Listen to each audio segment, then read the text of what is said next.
Eu sou o Tenente Coronel Almir, do Corpo Militar do Estado da Paraíba, e vamos falar aqui rapidamente sobre a mobilização de forças de segurança em relação a desastres naturais. Falando primeiramente sobre o aspecto legal dessa mobilização, nós podemos dizer que há uma certa deficiência, e foi o que conseguimos angariar de informações durante o curso de Comando de Estado-Maior, em relação à legislação.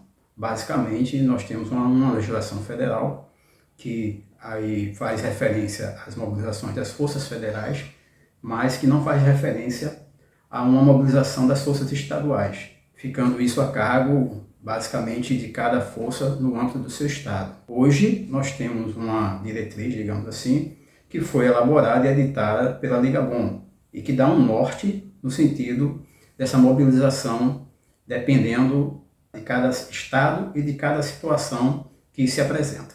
No segundo tópico, falaremos sobre a questão das fontes de recursos para essa mobilização. Isso, dependendo de cada estado, a sua legislação estadual, ela em geral é deficitária, né, para a maioria dos estados. Nós temos apenas como referência aí um fundo nacional, que aí é utilizado pelo governo federal nos casos de catástrofes, né? E nos governos estaduais, basicamente, os estados contam apenas com um fundo de segurança do estado, né? Que geralmente não prevê nenhum gasto, né, para fora do próprio estado. E essa é a deficiência que a gente pode verificar hoje em dia. Um terceiro tópico é a visão operacional dessas mobilizações. Essa questão operacional, nós podemos dividir ela em alguns itens. O primeiro seria a questão do treinamento especializado da tropa, né, e a dinâmica operacional. Isso está muito relacionado com cada doutrina utilizada em cada corporação e que, por vezes, divergem, né, o que pode causar alguma questão no teatro de operações em si. Então, algumas corporações utilizam uma metodologia diferente da metodologia, por exemplo, de um estado onde possa ocorrer um evento desse de catástrofe natural. Então, no deslocamento, durante a operação no local, essa tropa que foi deslocada para lá deve encontrar algumas situações que deve provavelmente estabelecer um certo conflito, mas que com uma boa comunicação isso possa ser resolvido. Esse é um ponto. O segundo ponto é a seleção do efetivo especializado.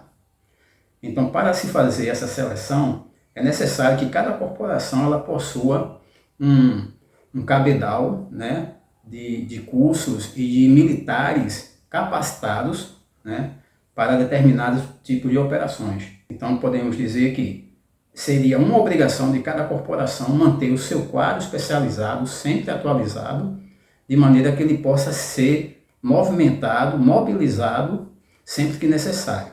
Uma outra situação é o start. O start operacional para uma mobilização, ela fica um pouco comprometida se a corporação não tiver esse controle de saber onde está cada seu militar especializado e em qual área ele é especializado, para que aí sim possa ser de forma coerente, de forma organizada, mobilizado, localizado, encaminhado para o comando da operação e aí sim ser deslocado para o local ou outros estados onde esteja sendo necessário e esteja sendo requisitado essa tropa operacional. Um outro item, não menos importante do que os demais, é a questão de logística.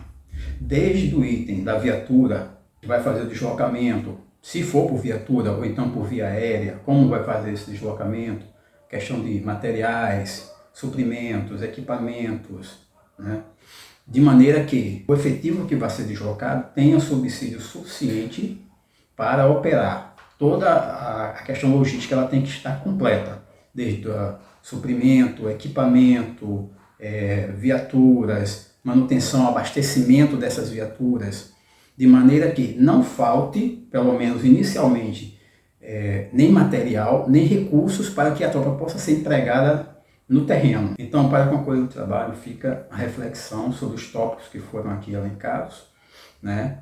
A questão de logística, de operacionalidade, de fonte de recurso, legislação, tudo isso são elementos que vai dar o amparo operacional e o amparo legal para esse deslocamento.